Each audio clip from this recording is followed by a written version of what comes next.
Naiakyat at nabuksan na kahapon March 16 sa plenaryo ng Senado ang panukalang batas na layong bigyan ng kapangyarihan ang Pangulo na babaan o suspendehin ang excise tax sa mga produktong petrolyo.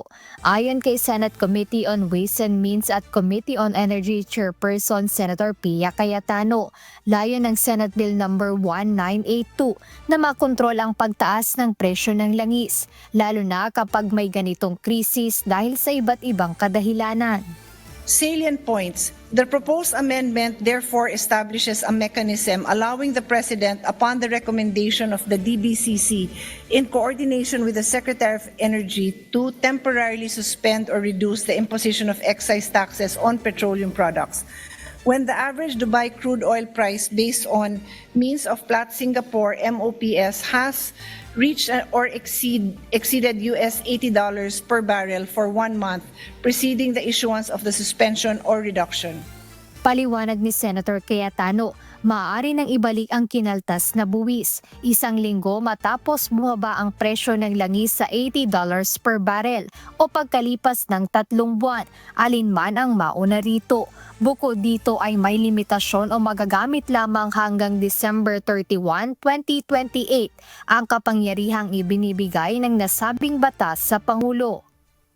At present, there is no law which expressly grants the President an authority to suspend the imposition of excise taxes on petroleum products in times of severe price shocks to ease this burden. By embedding this mechanism into our tax system, the government is empowered to act swiftly in times of price volatility, delivering timely protection to households without the delays of prior legislative action.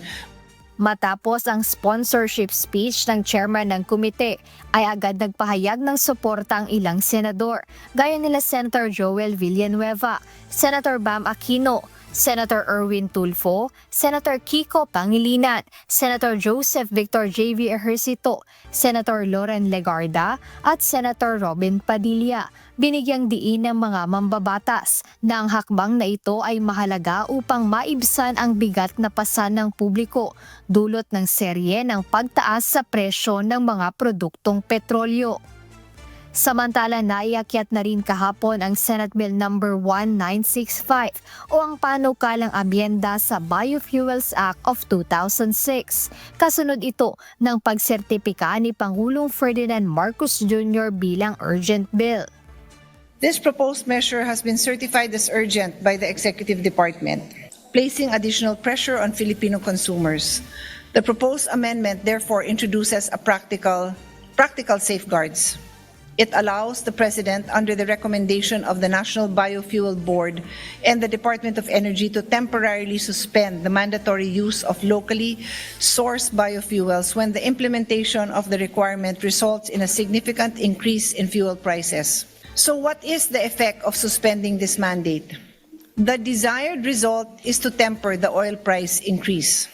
Ayon kay Senate Majority Leader Senator Juan Miguel Zubiri, nakatala bilang pangunahing prioridad sa sesyon ngayong araw March 17 ang pagsusuri sa 2 panukalang batas na naglalayong maibsan ang pasan ng publiko sa gitna ng krisis sa presyo ng petrolyo.